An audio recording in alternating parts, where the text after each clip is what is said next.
Clap. Y'all play golf? That was a good golf clap. It's a good golf clap.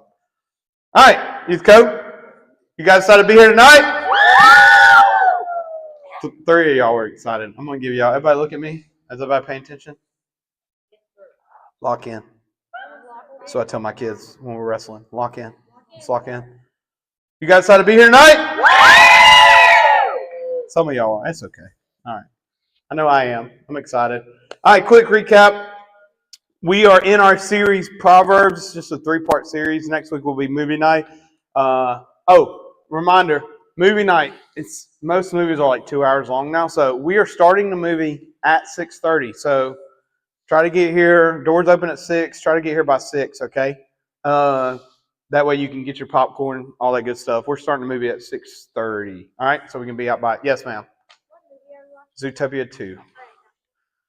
I've heard it's really good, and I've been wanting to watch it anyway.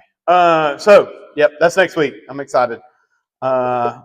Anyway, last week we talked about the fear of the Lord, and it was a proverb in Proverbs, obviously, and we learned that the fear of the Lord is the beginning of all wisdom. And then we looked at what the fear of the Lord was, but we saw that there was a lot of promises that were attached to like having the fear of the Lord. And we learned that the fear of the Lord is simply seeing God for who He truly is and submitting to His ways. Like understanding that God is God and He's worthy of us to submit to His commandments and to what He's called us to do. That's the fear of the Lord. So tonight, I want to talk about something that I think a lot of us probably think about. Some of us more than others. Some of us maybe daily.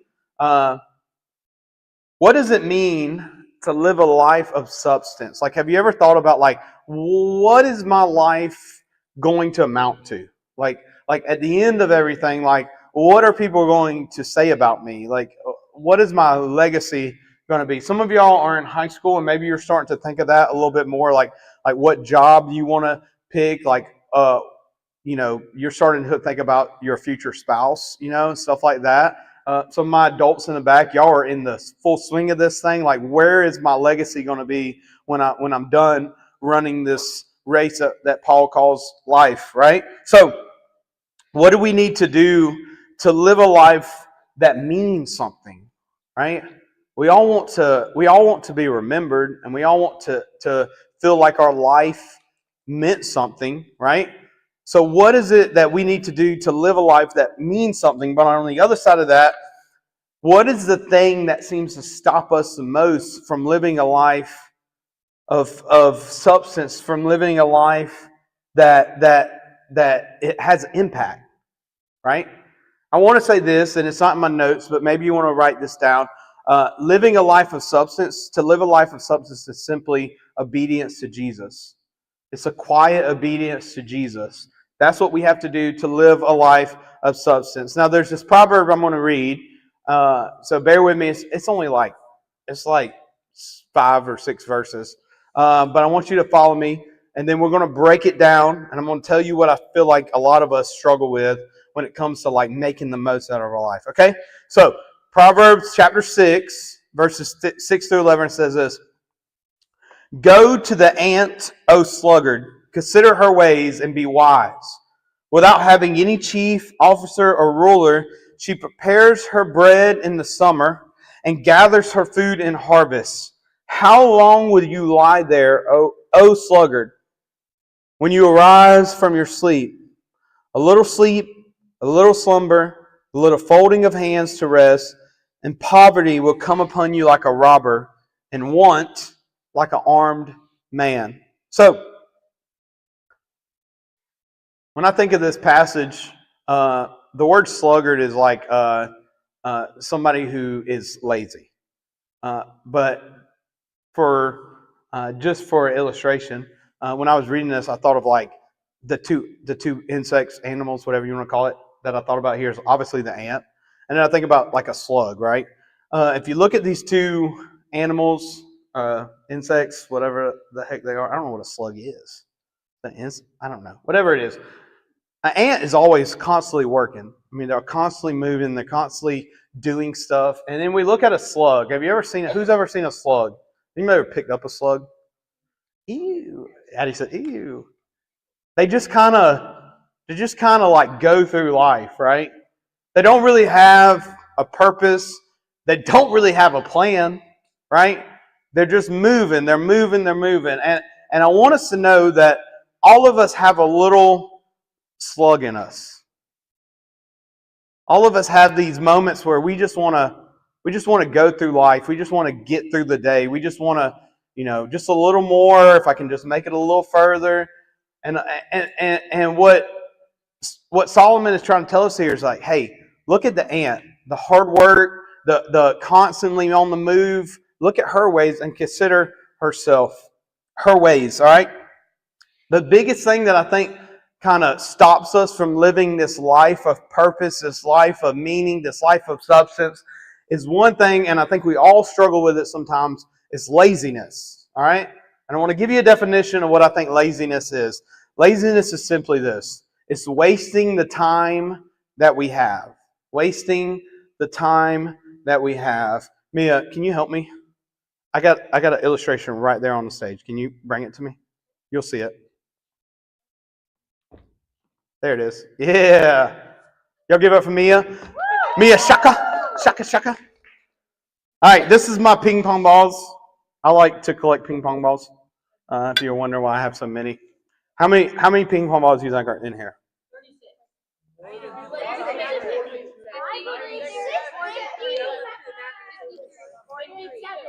36. It's not 6, 7. That would be hilarious. All right. Listen, there are 79 ping pong balls in this thing. All right, shh. This is going somewhere. You don't pay attention. There's 79 ping pong balls in this thing. Here's what statistics say: the life expectancy in the United States is, guess how many years? There you go. That's almost like I gave you the answer.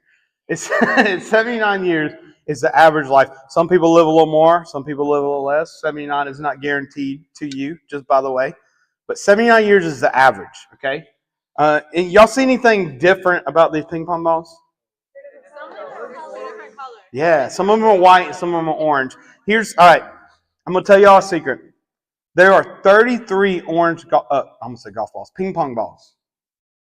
These 33 ping pong balls represent this.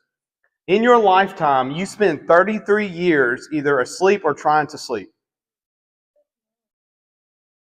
In the 79 years that you're alive. So think about that. There's 79 ping pong balls in this jar. 33 of them, on average, you're not even awake. So that leaves the 46 left is the time that you're awake and you're able to do something.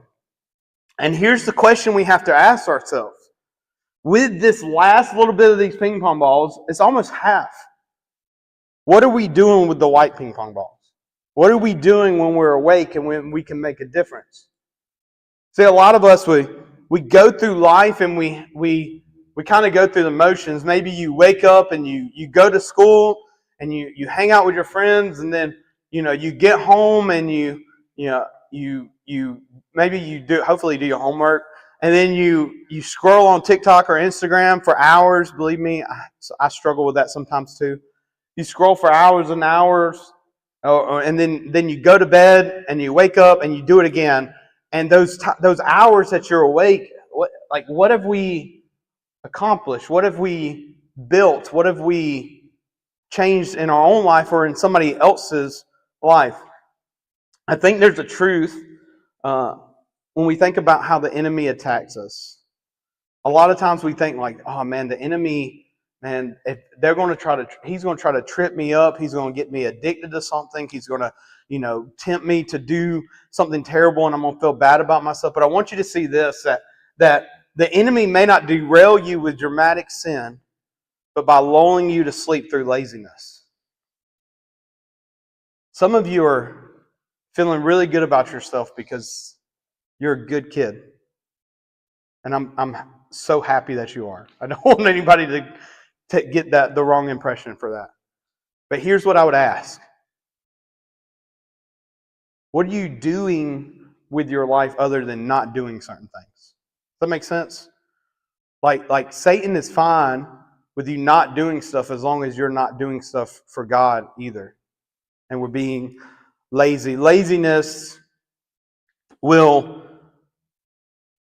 cripple the life that you're trying to live, the life of meaning, the building of the kingdom, the building up of your own life and the people's lives around you. So the question is, like, what can we do to make sure we keep this like lazy gene that a lot of us have in check? Because if we're not careful, don't get me wrong, rest is important. Okay? Rest is important. But I think, I don't know about you, but it's very easy for me to waste a whole day and not get anything done. Anybody feel that way sometimes? You go through the whole day and you didn't get anything done. What I'm saying is we have to be intentional about this. So I'm going to give you some ways that we could be intentional. All right, the first thing is this: we have to live with a hungry mentality. Proverbs 6:6, it says, "Go to the ant, O sluggard, consider her ways and be wise." Last week we did something a little different, and I'm going to do the same thing this week. I'm going to give you guys 30 seconds, all right? I want you to find one thing in this verse that really stands out to you, all right? And if you didn't know, this is what I'm trying to do. I'm trying to help y'all learn how to read Scripture, okay? We're going to meditate on this, and then I'm going to tell you what God pointed out to me. All right, so I'll give you 30 seconds.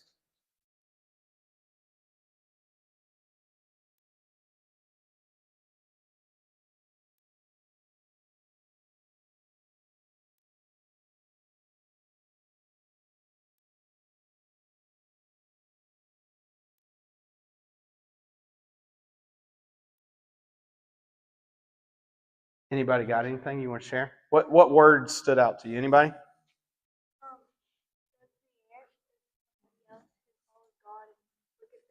I like that. Anybody else? Wise. That the ant is wise. Let me tell you what stood out to me. All right. When I read this verse, the thing that stood out to me is it said, "Go to the ant and what? Consider her ways." Let me tell you a story. Everybody knows I have a little 4-year-old at my house, right?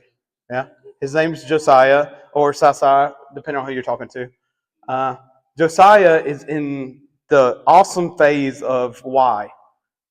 If you have kids or if you've been around little kids, you know how fun that phase is.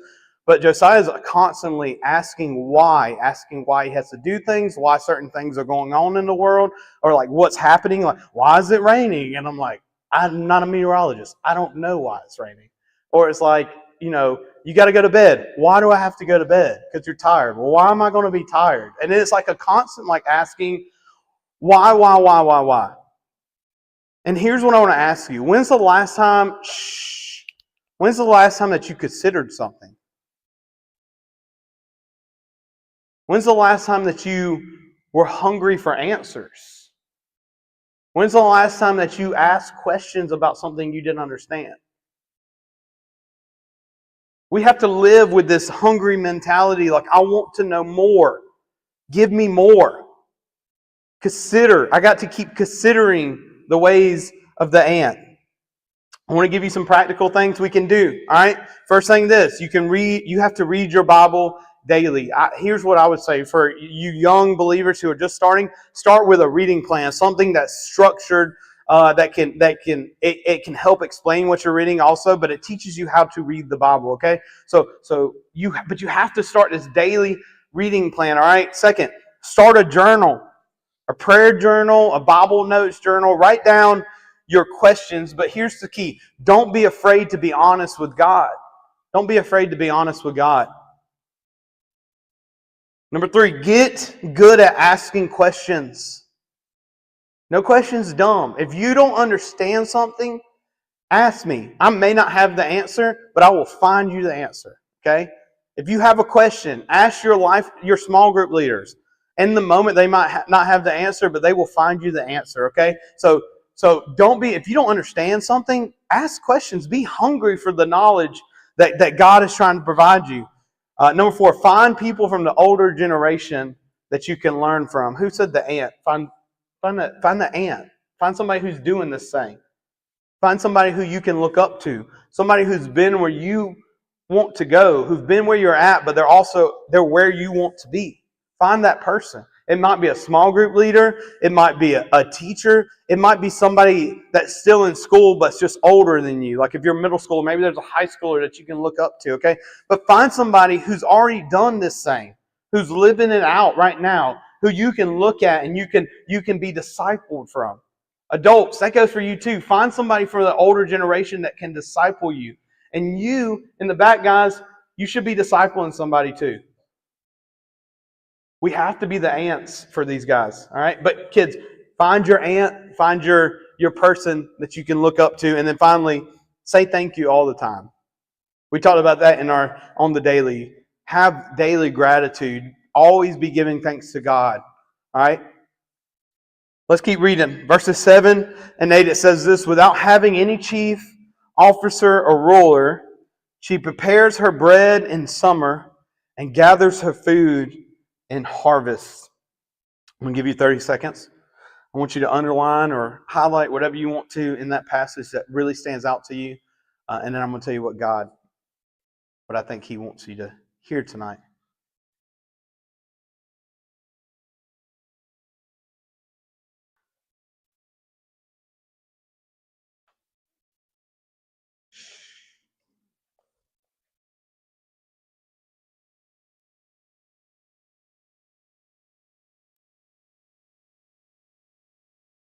Here's what I saw.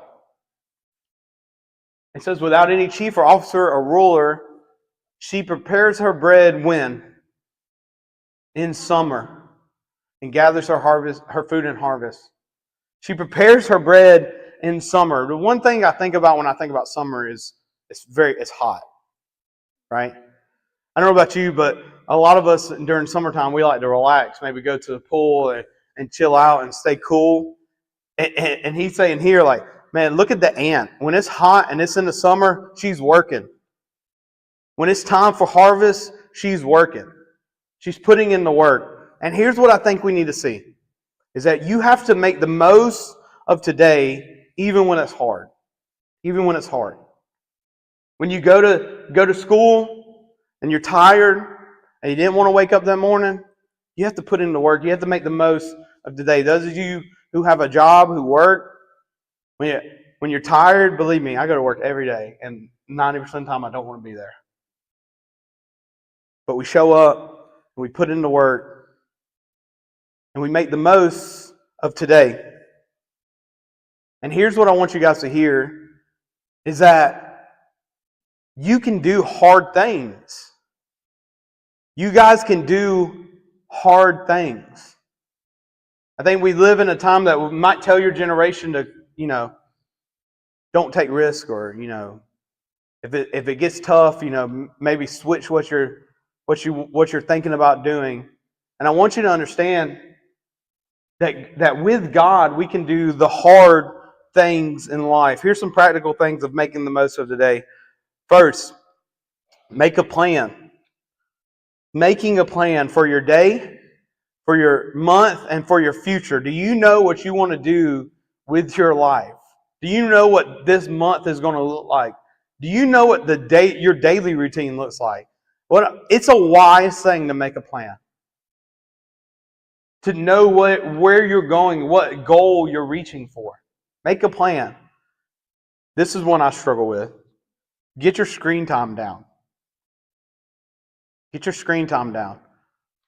Hey, social media and phones and all that stuff, there's a lot of good that can be used for. Okay? But it's also, if we're not careful, it can turn some of these white ping pong balls into orange ping pong balls, because we're spending hours and hours and hours scrolling on our phone. And I say that because this is me preaching to me a little bit today. Because sometimes I find myself, I look up and it's been 2 hours and I've been watching Instagram Reels for 2 hours, and Austin's got like 10 of them. So, I understand it's hard, but I just want if you have, I don't know if Android does it, but I know Apple, it gives me like a weekly thing of how much screen time I've had during the week. And uh, look at that stuff, man. Make plans to try to like intentionally bring your screen time down so that you have time to do the things that are important, like reading your Bible and praying and serving and stuff like that. The third thing is this: stop complaining and be encouraged. Can I tell you that one of the biggest killers of of being productive is complaining. Instead of complaining about having to do something, we have to have a mindset shift of I get to do this. That's our home team motto: is I don't have to do this, I get to do this. And it sounds corny, but it is a mindset thing that we have to bring ourselves to. Like, man, I don't have to go to school. Like, God has gifted me the breath and the ability to live in a country where I can have an education. And you girls, there's a lot of countries that you couldn't have an education. I just want y'all to understand that. So we can live in our life and go, thank God that He has given me this situation, and I get to make the most of today. Stop complaining. Start being encouraged. Here's one I wrote: get to work early and work hard. Some of you aren't working yet, so we can replace this with lots of things, okay? Get to school early and work hard. Get to practice early and work hard. Get to church early and work hard. There's lots of things that we can do. I'm a big proponent of being on time and being early. Time is one of my biggest pet peeves. I hate being late. Ricky could tell you because she is habitually late. So we married each other. That was great. We did not talk about that before we got married.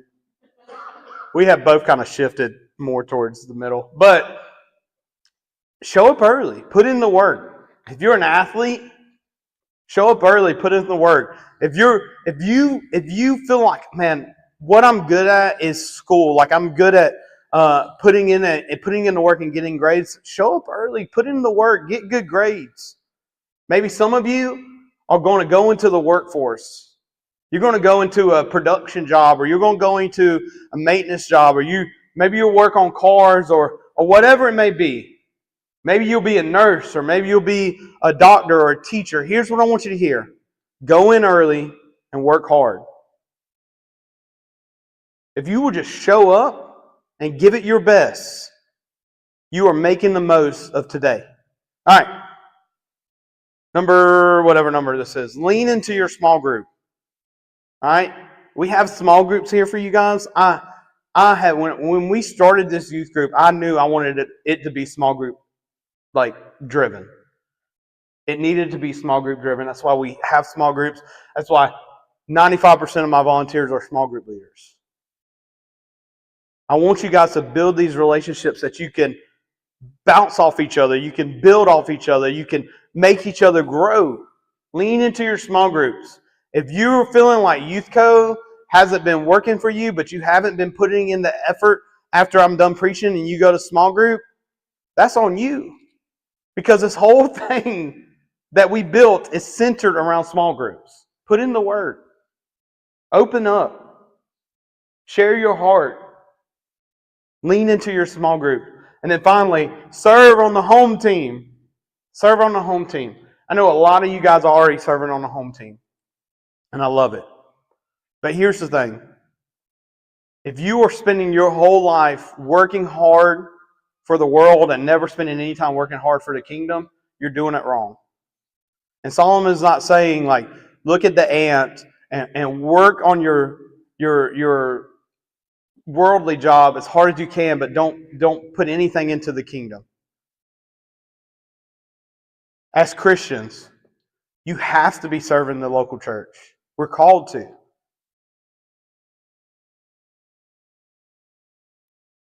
I have been like battling through this thought that I hear sometimes as somebody who helps run some ministries on Sunday morning.